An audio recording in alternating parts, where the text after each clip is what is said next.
Hi, everyone. Thanks so much for coming to my talk and lasting out through 4 o'clock on the second day. So if you don't know who I am, I'm a clinical psychiatrist. I'm not a researcher.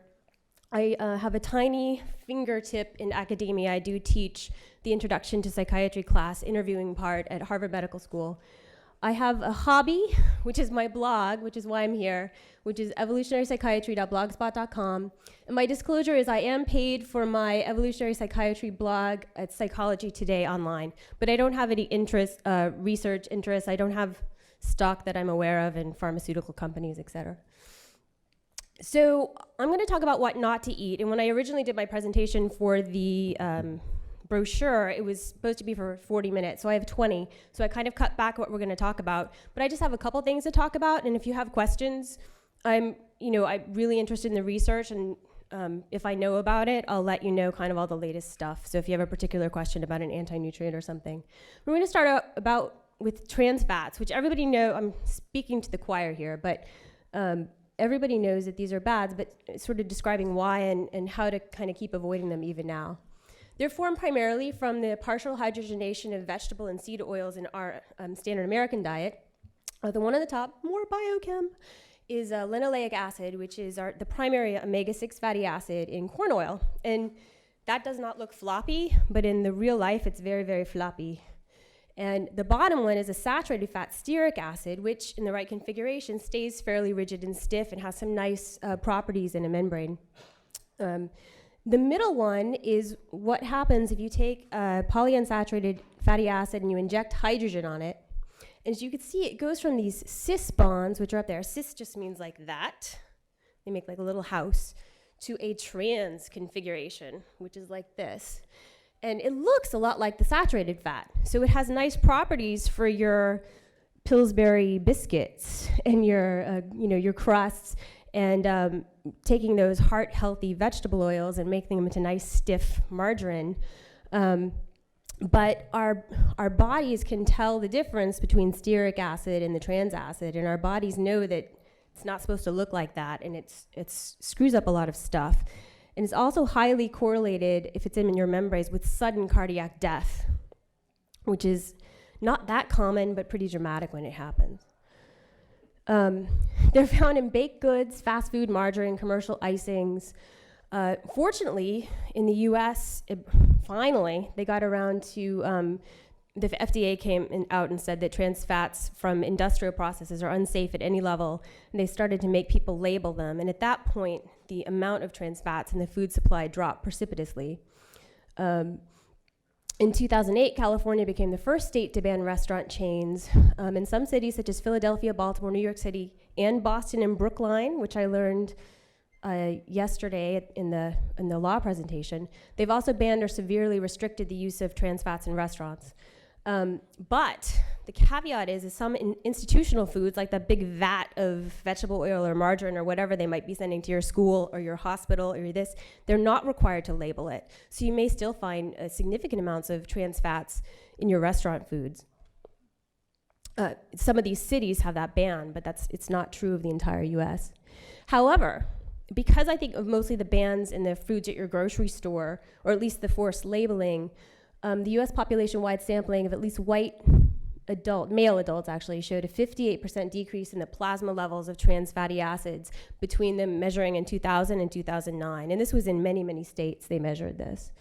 And in Denmark, they banned them earlier, and they've noticed a precipitous drop in the rate of sudden cardiac death. That obviously all these are confounded, but trans fats are probably a part of that.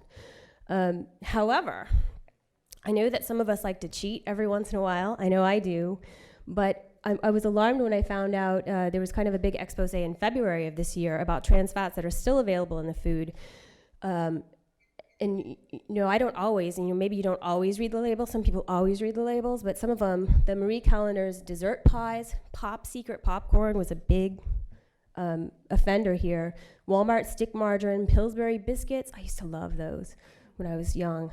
And Long John Silver's fried foods, they topped the list with 7 grams of trans fat per serving, which is a lot. And You can also round 0.49 grams of trans fats down to 0 grams on the label. So I'm always suspicious of those Doritos packages that say 0 grams trans fats, because if they're throwing a lot of vegetable oil in there and frying it, I don't know. Anyway.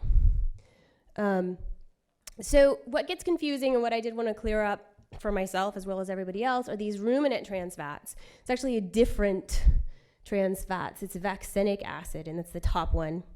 And it's found in grass-fed butter, breast milk, and all of your dairy products. And it's higher, actually, in grass-fed products than it is in corn-fed products. And the industrial trans fats are this eleidic acid, which is on the bottom. You can't tell a whole lot of difference between those, but apparently our body has. The problem with the literature is that they often put these together, particularly in the scanty mental health literature. But in animal studies, it's very clear that the bottom are nasty and the top seem to have some protective anti-cancer benefits, at least. And so what do? It's a little bit of speculation, but your brain's 60% fat by dry weight. So if you have all these weird, strange-looking, creepy fats that are in there, it's going to cause membrane and communication problems. And there's some evidence that a lot of the membrane problems regulate causes of obesity, diabetes, and all of these issues, because the membrane is scrambling to change its configuration to help the signaling be good. So if you have these weird fats that is not really aligned with, it'll do some things to try to get the signaling to go through, and some of these things will result in inflammation and issues and problems. And I think the biggest problem, or a bigger problem, is that it seems to displace our very, very important omega-3 fatty acids from the diet, which are already rare. Displacing N6, the omega-6 fatty acids, probably isn't that big of a deal because we eat so many. But displacing the N3, getting trans fats instead of your omega-3s, it's really bad for your brain. And all we have, there's not a whole lot of data with mental health, but I just wanted to go into it. It's been linked to depression in observational studies. Those studies did not differentiate between the ruminant and the fried trans fats, but in the US, most of our trans fats are from the margarine and those kinds of foods. Fast food is also linked to depression, bipolar disorder, and ADHD, except in Germany, where fast food is actually not linked to depression, but the opposite. And low omega-3 is linked to ADHD, depression, psychosis, and dementia. So the summary, we know they're unhealthy, they're still unhealthy. The bans are good for the population, and I think one way of regulating that I think is actually a good idea, force them to label it so that you know what you're eating and you can make your own decision. And if you're going to eat processed food, maybe avoid the Pop Secret popcorn, or at least look at the labels. Maybe the February expose caused them to change their minds, but in Long John Silver's, I'm not going to be eating there anytime soon. And I wouldn't worry about trans fats from ruminants. So the next thing I'm going to go over is the carbohydrates. I hope we don't have shell shock from that at the end of the day. And all I can say, for the literature describing how carbohydrates affect mental health, sort of as a general rule, it's basically all over the place. The studies all have different designs, different kind of people who started it. Sometimes carbohydrates are things like soda or glucose, infusions, and sometimes it's rice, sometimes they're in mixed macronutrients, and so it's really hard to kind of sort out. But the main linkages that they found is people who are vulnerable to hypoglycemia or more likely to be violent end up in jail and be very irritable.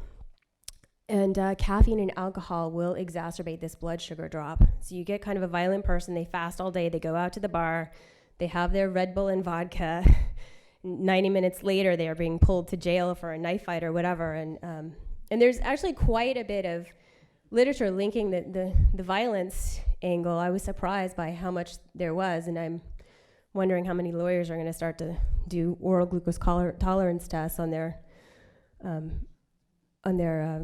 clients. So low blood sugar will cause a surge in stress hormones, which will, maybe you can be stronger and faster, but you'll be anxious and aggressive. And when you really look at it, about 1 in 40 people will have a truly low blood sugar, meaning will go down to the 40s after a bolus of a pure carbohydrate meal. Proteins and fats tend to ameliorate this effect. And other people will notice changes, anxiety, issues with blood sugars in the 60s, which is much more common. And I'm actually a person who, that if I eat pure carbohydrates, the sort of sugary stuff, about 90 minutes later, you do not want to be around me. I'm majorly cranky. I haven't done any violence that I'm aware of. In several studies on violent offenders, those with the lowest blood glucose values during a glucose tolerance test tended to be the most aggressive and have the worst history, and they also tend to be the biggest drinkers. In the possible mechanism, low levels of brain serotonin are associated with enhanced insulin secretion, which increases the tendency to develop low blood glucose levels. And then the only other literature, again, is pretty scanty. Women with PCOS, they notice they tend to have bigger blood sugar swings and reactive hypoglycemia kind of feelings, again, 90 minutes after a high-carb meal, feeling just really nasty and low and shaky, and more likely to engage in binge eating. Now, women with PCOS aren't necessarily insulin resistant. There are a number of reasons for PCOS, but a lot of the times they are. And in women of normal weight with PCOS, as we've talked about in Chris Masterjohn's presentation today, et cetera, you tend to, the obesity may be a compensation in helping regulate these insulin and things. And so if you're normal weight, you don't have that compensation. They tend to have more wild fluctuations in their blood sugar and have more of this effect. And interestingly, in a study of diabetics, blood sugar was not correlated to mood at all, except the day after they were stressed, they had higher fasting blood sugar the next day, which makes sense because if you're stressed, you're shooting out cortisol, which increases your blood sugar, et cetera, et cetera. So the weird thing about carbohydrates is that there are these very famous doctors from MIT, the Wortmans, and Harvard, I believe, who have this book called The Serotonin Solution, and they recommend that you eat lots of carbohydrates, pure carbohydrates and marshmallows, that kind of thing, on an empty stomach to help give you a surge of serotonin into your brain and make you happy, and contend that low-carb diets cause depression. Now, carbohydrate ingestion does lead to an increase in insulin, as we talked about before. It drives some amino acids into the cells. It causes tryptophan to be shuttled through the blood-brain barrier. It's a relatively rare amino acid, and it's the precursor for serotonin and melatonin. And adding protein to meals does kind of decrease this effect unless you do it with tryptophan supplements, which people do to rats and athletes and things. Proteins and rice have enough protein to undo the effect in some studies. So we're really talking about marshmallows, lemonade, really kind of an unnatural, pure carbohydrate foods that you wouldn't really find as much in nature. And eating carbohydrates before bed has been shown in small studies to decrease sleep latency, which is the difference between when you go to bed and fall asleep. So you can either toss and turn for 50 minutes, or if you're within 15 minutes is considered a good sleep latency. And it's probably because the carbohydrates could increase tryptophan into the brain, which becomes serotonin, which becomes melatonin, which tells you to go to bed. So what's it? 4 studies lasting from 1 week to 1 year directly comparing low-carb diets to high-carb. They showed better mood and increased serenity in the high-carb dieters, but each study had some real problems. The 1-week study was in cyclists, and I can't think of anything that would make cyclists more cranky than suddenly depriving them of all their carbohydrates and studying them for a week before they become, used to the new diet. And then, they're this is terrible. I feel rotten, and I'm bonking. And then the 1-year study, which hopefully would have given us some actual real data, unfortunately, in the low-carb arm, they had twice as many people on antidepressants. Now, they swear in this long, convoluted paragraph in the paper that if they take all the people in antidepressants out of the study, it didn't change the final. But there weren't that many people, and there were 12 people in the low-carb arm on antidepressants. So I wish they had randomized them better so we'd have better data from this study. And most of these very short studies trying to figure out these effects, they use glucose drinks, or they might use high GI rice versus low GI rice. But, the real world, we don't really eat that way unless you're a teenager or something like that, like I was when I was eating, Skittles for a meal when I was 17 and being really cranky 90 minutes later. So sugary snacks, candy, and soda may be an exception, especially to these vulnerable young brains. And then I do have to mention, actually Victoria Prince out in the audience sent me this study It's eat fat and be happy. The study compared a 41% diet, which is kind of a regular middle of the range diet, versus the 25% fat diet showed better moods, less tension, and less hostility in the higher fat diets. But that's not a high fat, low carb diet. It's just kind of a normal diet. And let's talk a little bit more about soda. Just like trans fats, we know that's probably not good for you. And in all these observational studies, soda consumption was correlated with poor mental health, increased aggression, knife fights in school, and beating up your girlfriend and things like that. And also, a bunch of people have something called fructose malabsorption, which is very interesting. And in this, the small intestine GLUT5 transporter doesn't take fructose very efficiently. So what happens is if you eat a bunch of fructose, sugar, high fructose corn syrup, soda, watermelon, and other high fructose things, it goes down, it kind of isn't absorbed, and it goes down and feeds all the bacteria in your colon, which go, whee! And they're like so excited, and they get so much to eat, and they bloom.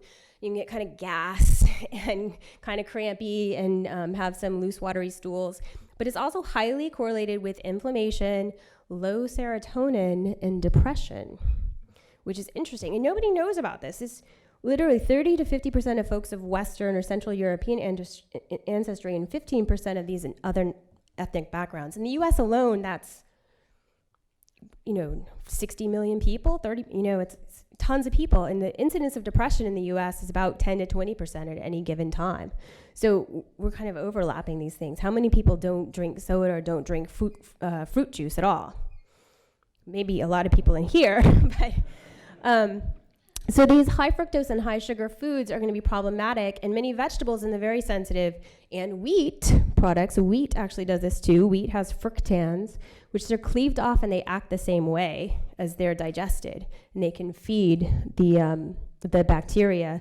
And it seems to, again, cause inflammation, intestinal blooms. It doesn't necessarily cause these IBS, irritable bowel syndrome kind of symptoms. But eating starch, interestingly enough, can increase the uptake of fructose. So if you have a banana, which has much more starch than glucose, a ripe banana anyway, then even in people with fructose malabsorption, they can seem to tolerate that and absorb a higher amount through their GLUT5 transporters. And it's especially prevalent, the correlation with women. Maybe this is why women are much more vulnerable to depression than men. Whether or not carbohydrates affect your mood then, whether you love your marshmallows or you hate them and you feel cranky, will depend largely upon the context, your gender, your biochemistry, your micronutrient status, whether or not you have really good GLUT5 transporters or not, maybe whether or not you have a high number of copies of salivary amylase. There's a lot we need to know about this. And in general, I would tell you to avoid marshmallows, particularly on a fasted marshmallows. I would avoid micronutrient-poor foods, soda, juices, candy, and processed carb-heavy snacks. In many studies, however, in general, if we have to take what we have, which isn't much, people are happier, sleep better, and more serene with some carbohydrates on board. But the rigorous studies that I would really be interested in comparing these fat-adapted low-carbers with the dieters, the dieters eating natural, safe starches, have not been done. And I'm pretty sure that's the end.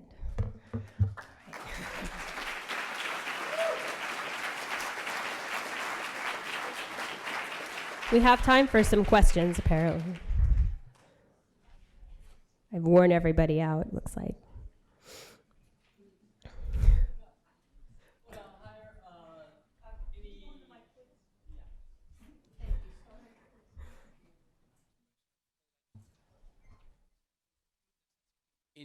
Any science behind higher protein, higher fat kind of diet and serotonin or dopamine levels in the brain?